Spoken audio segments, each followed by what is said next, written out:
1. I grew up in the rural south next door to my grandparents. We lived in a deeply wooded area right off the highway, on a large plot of land my grandparents owned. When this took place, only my grandmother was alive. While not huge, our woods were large enough to act as a home for deer, rabbits, foxes, and the like. Just to give you a sense of how in the boonies this was, at the edge of our land was a family-owned dairy farm, and fields along the highway. Google Maps still can't locate my childhood address. Near the end of 8th grade, our class went on a day-to-day field trip, and parents were to pick us up at 10 p.m. This being before the cell phone boom, I was pretty embarrassed and upset when no one came to get me from school. We tried calling my house phone. No go. About an hour late, my dad finally came to get me in his pickup. Calm, but visibly rattled. As it turned out, as my dad was leaving to get me on time, 4 strange men were lurking through our wooded yard. Burly redneck he is, my dad chased them through the woods until they disappeared into the field, our tiny Pekingese pug giving chase right along with him. The police were called, but there wasn't much they could do aside from filing a report. While scary, I was kind of an oblivious child, and the police having been called, I figured it was over with. Addicts would sometimes steal lawnmowers and weed-eaters. It happens. Looking back, the things that happened over the following months made my skin crawl. I began to notice strange cars parked off the highway near our home in the middle of the night. Given that our house was tucked back into the woods, it was easy for them to keep the license plate turned away from the view of our windows. The cars were always just sitting, no one getting out or in, nothing whatsoever to even feign a breakdown. We called the police when we noticed these strange cars, but the distance to our home made it so they had always driven off by the time anyone reached us. I didn't understand this at the time, but we were clearly being watched. Even as an adult, I don't understand what these people wanted. We lived in a little trailer that didn't exactly scream drug money awaits. And there were equally isolated, yet affluent neighborhoods that were easily accessible. My parents worked full-time during the day, and my sister and I were both teenagers in school, so why not break in during the day? As I said, our home was wooded, shielded off a dirt road from the highway we lived on, so no one would have even noticed. I was in bed when the men came back. It seemed the strange car visits had lessened, but my father went out late one evening to get CDs from his pickup, and they were out there. Again. My mother made us stay inside when she called the police, but I remember the sound of my father screaming as he thundered after them. Just like last time, they disappeared into the woods. The police couldn't find them. They agreed that they were stalking us out. We were poor, so there was no money for security equipment. My mother had never allowed guns in the house until this point, but my grandfather's old rifles were now being kept in their closet. While we lived in our trailer, our grandmother lived beside us in a little brick house she built with my grandfather in the 70s. It had an old-fashioned carport with steps that led to her front door, clunky with frosted glass shutters from top to bottom. It made a distinct heavy sound of shaking glass when it was knocked upon. Usually a family member would sleep over with her in case she needed something, but she had been feeling well that day and didn't need help. She always stayed up late watching television and liked to sleep during the day when it was sunny and warm.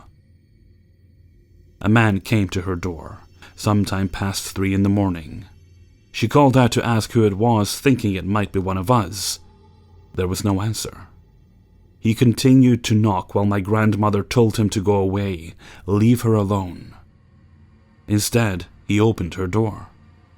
It was old and fairly easy to unlock, but her chain lock kept him from getting in. So he spoke directly to her through the crack. He would only tell her, "Come on, let me in. Let me in, I know you're alone." I have no idea how she kept her calm through this, or how she had the nerve to lie on her couch and get equally irate with the strange man at her door in the night. She couldn't walk well, and her phone was in the kitchen.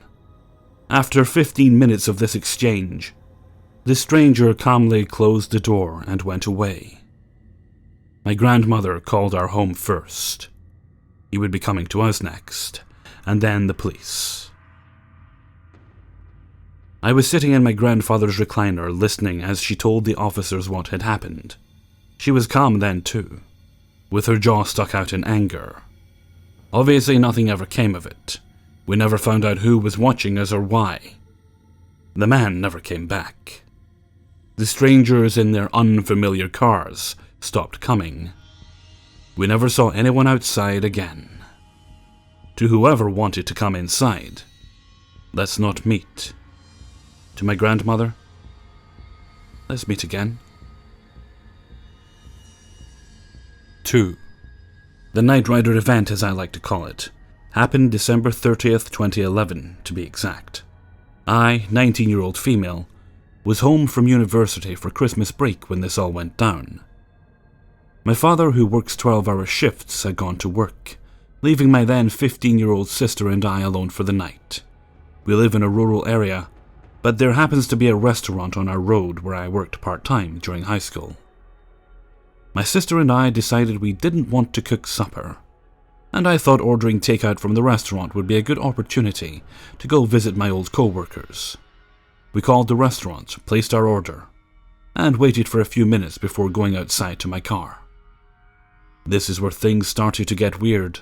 We got into my car, started it, and began to turn the car around to exit my longer than average, but close enough to the road, driveway. As I was turning the car around, I noticed a grey sedan driving by slowly with its headlights off. This struck me as odd, since it was around 8 p.m. in the middle of winter, but I didn't think much of it and began to make my way up my driveway. The sedan just passed the opening of my driveway farthest from my house when it suddenly stopped and began to drive in reverse. I was wondering what the hell was going on, and my sister just rolled her eyes at me and told me I was overreacting. She says this a lot, and 9 times out of 10 is wrong. The car stopped in the middle of the road between the 2 openings of our driveway and just sat there. I was really starting to freak out, and I had no idea what to do. There really wasn't anything wrong with the situation. They could just be lost or stupid or something. But I had a really bad gut feeling about the whole situation. I was straining my eyes, trying to identify the driver or read the plates. But it was too dark, and it was snowing too hard. "Forget about it, you're overreacting," my sister said. "Let's just go get our food." I reluctantly agreed and began to drive up the driveway, when the sedan drove in reverse again, this time coming to a stop in front of the driveway itself, blocking my exit. I didn't need any further confirmation of my fears at this point, so I drove back to my parking space and told my sister to get back in the house. I followed her, but lingered on my step and just stared at the vehicle. I was so confused. What were they doing? Why us? I stared at them, hoping I looked threatening enough for them to back off. After what seemed like hours of our human versus car staring contest, I went inside and proceeded to lock every door. My dog was freaking out, and my sister, who claims she wasn't scared, was standing in our kitchen just shaking and staring at me. The phone rang, causing us both to jump. It was just the restaurant calling to ask us why we hadn't picked up our order yet. I told them what was going on and said I'd be down as soon as I could. I called my father at work, and he told me I was just overreacting, but the car was still sitting there, blocking my driveway. As I peeked out from behind a curtain, I saw the car back up again, sit between our house and the neighbors, and then after a few minutes drive away, no longer in reverse. I told my sister to keep her sharpest kitchen knife on her, and hide out until I got back and not to answer the door, no matter what, because I had the house key on me. I went to the restaurant and came back as quickly as I could. The car never came back, but I got no sleep that night. People I've told this story to said it was probably someone looking to steal Christmas presents. But why would they wait for us to leave right in plain sight? 3. I'm 23 years old right now. When I met the subject of this story, I was 15, so we're talking about 8 years. Get comfortable. Here comes an overdose of backstory before we get to the good parts. Let's go back to September of 2010. My third period class in high school was Algebra 2. This is where I met John. John was a sophomore, so only about a year older than me. At first glance, I thought he was quite cute. I was already in a relationship, my first ever one, but it was quite rocky and doomed to collapse. I had a close friend named Bethany who one day came up to me and told me that John was interested in me and wanted to get to know me. Bethany and John were acquaintances and thought at first she was trying to hook us up. My relationship with my first boyfriend ended only a couple of days before, and it seemed like the timing was on point. Anyway, the very next day during algebra class, John came up to me and sat down beside me when we were told to work on an assignment. John introduced himself and wasted no time in asking if I wanted to hang out with him after school. It was a Friday, which meant that there was a high school football game after school in the evening. I assumed he wanted me to stay with him until then, or also during the game and then afterwards. I immediately agreed to, much to his surprise and Bethany's, they would later admit. I'm not sure why I was immediately able to say yes, but looking back, I was quite lonely and rather upset after my first breakup, and wanted a boy in my life. I texted my mom telling her that I was going to stay after school to work on a project and then stay for the football game with Bethany and her friends. My mom agreed and told me she'll pick me up afterwards. I spent the rest of the day rather anxious, and when the final bell rang, I met up with John near the band room. The following couple of hours were amazing. We worked on schoolwork together, talked about our interests, hobbies, and the works.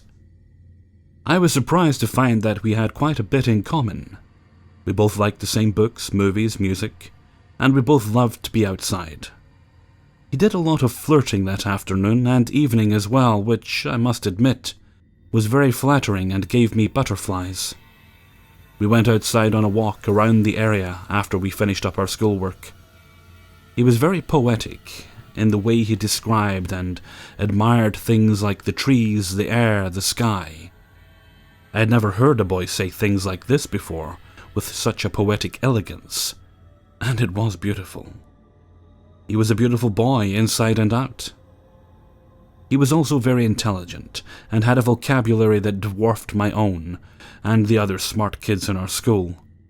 He told very clever and funny jokes, and when we had a discussion, was easily able to intelligently explain and describe things in ways that I didn't even know were possible. Needless to say, I was falling for him. During the football game, we walked around and talked about our families and friends for the first time. John wasn't really open to talking about his family, and told me he didn't have any real friends, only acquaintances. He told me that no one really liked him, not even his family. I felt bad for him. If there was anything I learned that afternoon I spent with him, is that he was extremely likable. I could never imagine somebody not being able to like John. After the football game, he finally asked for my cell number, and I gave it to him. Before finally parting ways, he gave me a hug and thanked me for spending the day with him before his mom finally arrived to pick him up. The next day, my parents invite John over. John wastes no time introducing himself, and after only about an hour, it seemed like we were all a family. John talked to us all about his hobbies, interests, and plans after high school. He seemed like a boy that really knew what he wanted out of life, and had all the motivation and ambition to be successful. My parents fell for him as much as I did, and after he left, had nothing but good things to say about John. I felt like this was the beginning of something very special. Before John left, he finally asked if I would be his girlfriend. My heart leaped at the opportunity. We exchanged a hug before he left. and told me he'll text me when he gets home. John came up to me one day and asked if I was finally able to come over to his house for a change. My dad wanted to meet his family beforehand, but John was always reluctant to do so. After I said I couldn't, he finally began to show a side of him I didn't know existed. He expressed how much he disliked my dad. He expressed hostility towards him, about how protective he is and whatnot. I simply explained that since I'm his only daughter, that's to be expected. John didn't like that, though. He still insisted that my dad was a stuck-up prick who only wanted things done his way. I never saw John like this before, and felt worried. Yet he simply laughed it off, saying he was probably just overreacting, and that he apologized for saying what he said, and that nothing was wrong. Of course, he said it in such a convincing way that I believed him, and we went along our day as usual. We were still together by the time summer came along. I spent that summer not talking to John, after he explained that he was going on a summer-long trip with his family, but would be back sometime in August. It wasn't until 2 weeks before school started that John called me on a different phone number. I didn't question the number since I was just happy that I was speaking to him again. We talked for hours and caught up on things. He told me that he enjoyed his trip with his family, and that things went well. I felt glad. He asked if I could come over, but once again I said I couldn't. He didn't seem bothered by it, even happily saying that he'll stop by that weekend. For the next couple of months, John called me less often, and kept to himself more. Finally, one day he broke up with me, telling me that he was probably going to kill himself and wanted to be alone until then. I cried myself to sleep that night. I tried calling John's house phone every day to try and speak with his mom or dad over the course of the next week, but no one ever answered. He was at school, but he never even batted an eyelash at me. The rest of the school year went by, and so did summer. John at this point became a senior, and he was still active and attending school, while I became a junior. John and I had been separated for a long time up to this point. Then one day, sometime in December, about a week before his birthday, this is how I remember, he came up to me and asked if I wanted to get back together. I hesitated at first, but agreed after thinking about it for a while. I didn't want John away from me any longer. I loved him. Gradually his positive attitude and overall demeanor came back. He was back to the way he was before his depression. Before I knew it, things were great again. He came over a lot. We spoke on the phone every day. Things were perfect again.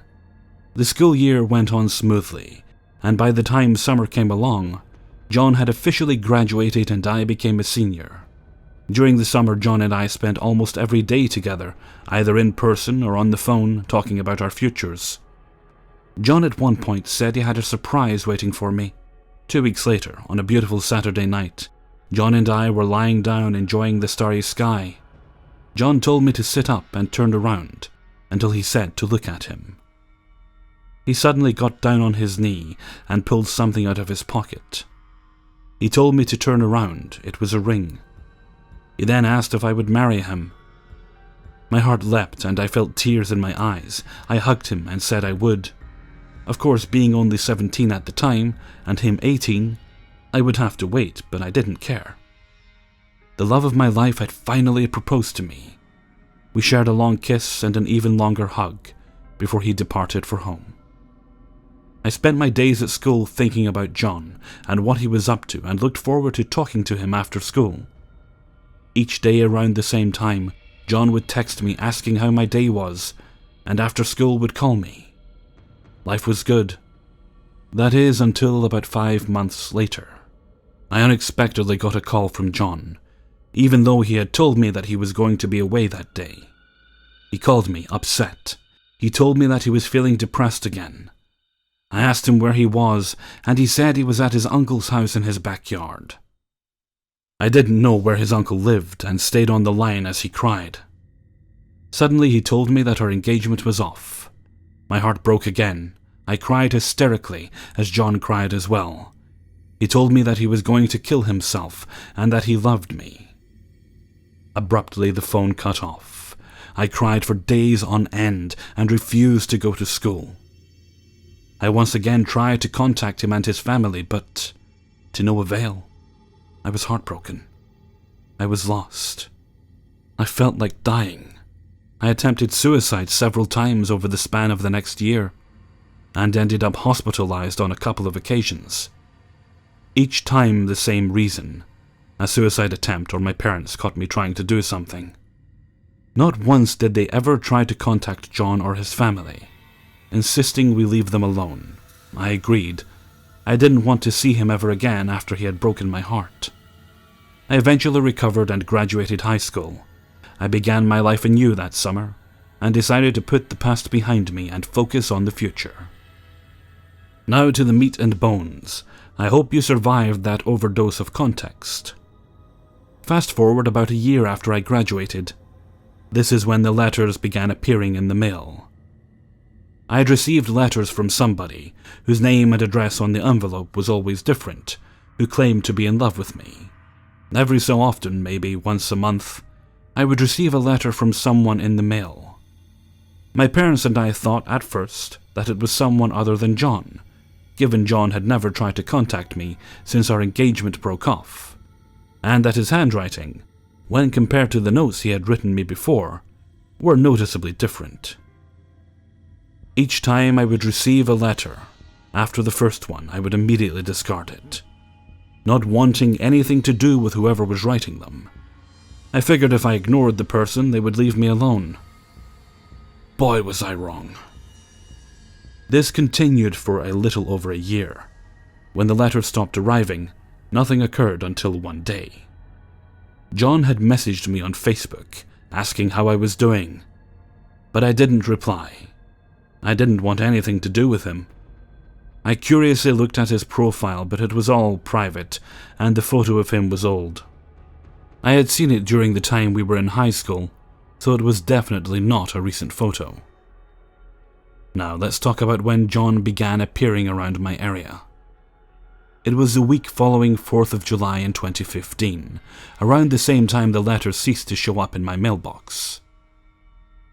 I was out on a walk with my dad and my niece when we all saw a car drive by us and stop just before the corner ahead of us. I didn't recognize the car, but I did recognize the person who got out of it. It was John. He hasn't changed one bit since I saw him last. He wasn't the driver, so there was someone there with him.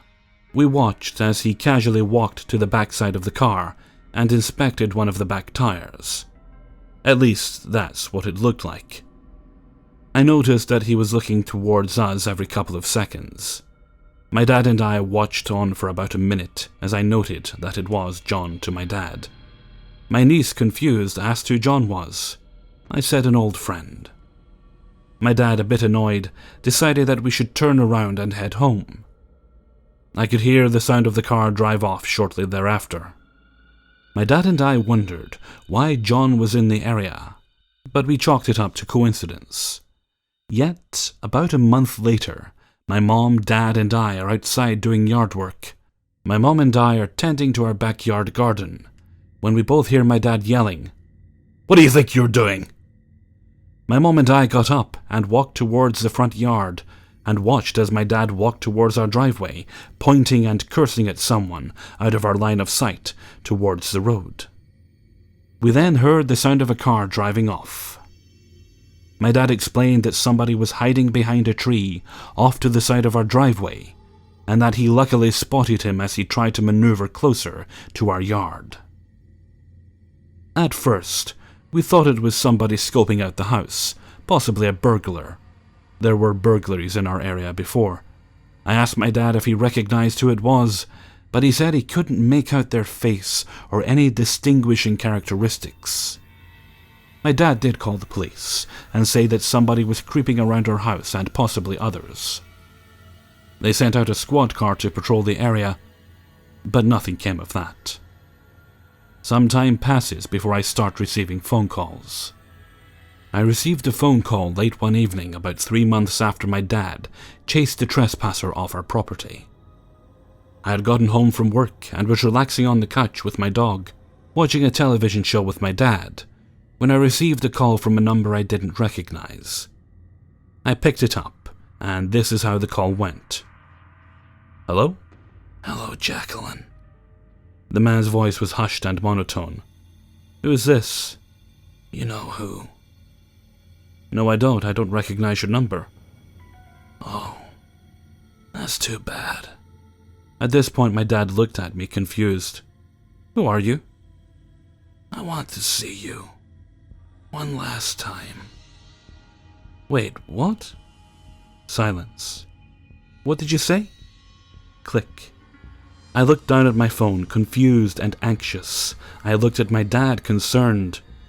He asked for the number's area code. He didn't recognize it as one in our county or state, for that matter. After Googling it, I found that it was an area code from Vermont. That's more than a state away from me. He asked me who it was. I said I didn't know. John's old cell phone number had the same area code as mine, but at this point, I knew that if John was the one harassing me, that he's not going to let it be known so easily, as he's practically the paradigm of intelligence. I received 3 more calls from that number over the span of 3 days, each in the evening hours. I eventually changed my number, but unfortunately, this didn't stop the calls. Over the span of about 4 months, I kept receiving calls from unknown numbers, some with different area codes than the other ones. I stopped answering after the 3rd time, and each time I went to listen to the voice messages left by the numbers, there was nothing but silence, except for one, which had the faint sound of a man talking, but I couldn't ever make out whose voice it was or what he was saying. I went to the police, but of course there was nothing they could do. Of course it didn't end. I was being constantly harassed by somebody who really wanted my attention. I at times thought it could have been John, but I didn't have any proof. The police told me that unless they had evidence to prove he was harassing me, that they couldn't do anything. I always knew John as the paragon of cleverness, so catching him seemed hopeless. Fortunately, the phone calls eventually stopped. I was hoping whoever it was simply gave up. They didn't. Once again, some time passes. I was pulling into my driveway early one evening after returning home from work. As I got out of my car and went towards my front door, I noticed a piece of paper taped to the door. My parents were away for the day, so I knew no one was home. I never saw them leave a note behind before, which was odd. I walked up to the door and read the note. This is what it said. May not be 100% accurate, but it's the best that I can remember. "I miss you dearly. Not a day goes by that I don't think of you. I dream about you a lot, think about you a lot, and I will not rest peacefully until I see you one last time in my presence. Signed, your secret admirer." My heart pounded as I read the paper. I ripped the paper to shreds and felt angry. I stormed inside, and just about frightened my dog as I went upstairs to change out of my work outfit. I was angry for the first time since this all started with the letters. I have had enough. I'm sick of being harassed and crept out by this person. I called my mom and told her about the note.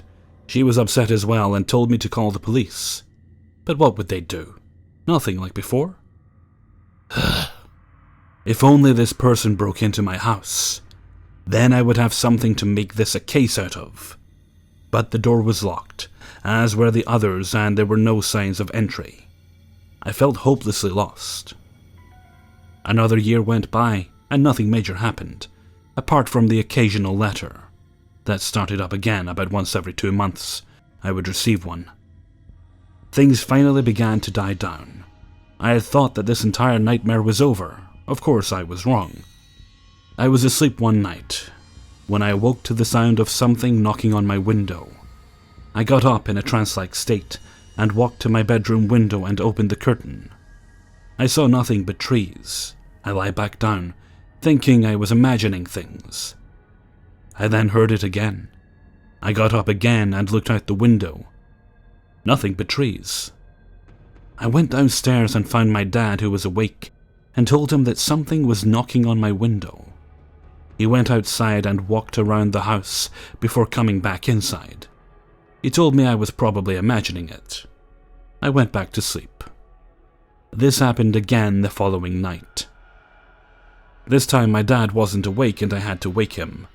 He grabbed his shotgun, walked outside again, and once again saw nobody. He did, however, hear the sound of a car driving away from near our driveway and called the police, who came by and inspected our doors and windows for any tampering, but to no avail. I went back to sleep an hour or so later on one of our couches. A week goes by and nothing new happens. Once again I thought it was all over, and it did finally end. The last thing that happened was back in late March of this year. My parents were sitting outside on our porch just before sunset, while I was in the house playing with my niece, when somebody drove by our house and stopped down the street. My parents, who were obviously well aware of what was going on with me, got up and made their way towards our front yard and peered down the street. They were able to see somebody get out of their car and walk up one of our neighbors' driveways. Our neighbor's driveway leads to the side of their house, which isn't fenced off, and you can easily walk from their driveway up to our backyard. My parents immediately come inside after my dad was finally able to recognize the person. It was John. My mom immediately called the police as we waited. My dad and mom had parked their cars in our almost never used garage that day, which probably explains why John was here now. Perhaps he thought I was either here alone or no one was. Sure enough, not too long afterwards, we see John walking up towards our backyard from our neighbor's backyard, quietly and slowly through the trees. My dad has his shotgun ready as my niece and myself go upstairs into my bedroom. At last, after all these years, he's finally going to get what he deserved. I sat quietly with my niece as I waited for the shit show to go down. I finally heard my dad yell out to John, telling him what he wants with us. I didn't hear John say a single word. My dad stupidly showed John that he was armed, and John took off running towards our neighbor's house. By the time the police arrived, John had already vanished. But of course, now we knew who had been harassing and stalking me for the past several years. We finally decided, since we finally knew John was behind all of this, that we were going to file a restraining order against him. First we filed the temporary order, then finally the final protection order. When I learned that John would have to be there for the hearing, I felt afraid. Hopefully it would be the last time I saw John. To all of our surprise, he showed up and admitted everything at the hearing, yet didn't show a single ounce of remorse, and even smirked a few times during the hearing. I think he took pride in his work and was eager to show himself off to us. It was bone-chilling. I must admit I felt afraid seeing him after all the years he spent harassing and stalking me. I still don't know what he's fully capable of. But at least now he was legally bound to stay away, and I hope he holds up his end of the agreement. Of course, if he breaks the agreement, he'll be locked up, but I'm sure he's way too smart to even think about it. I just hope no other women have been or will ever have to deal with him. As I sit here typing out this final paragraph, I can only imagine what he did that I wasn't aware of. I can only tell you what I know. What I don't know now, that's a story in and of itself that only he could tell. Hey everyone, Hellfreezer here, and thank you very much for listening to 3 True Scary Stories, episode 221. Big thanks to everybody who allowed me to use their stories in this video. I'd just like to say congratulations to Phantom of Darkness, fellow YouTuber. A few days ago, meant to do this a few days ago actually, but a few days ago they hit their 3,000 subscriber mark. I think they'll be a bit past that now. So big congratulations to Phantom for all his hard work. I'll also include a link in the description if you guys would like to check out his channel. Okay, and with that I think I'm going to head off for now. So until next time, thank you very much for listening, and take very good care of yourselves.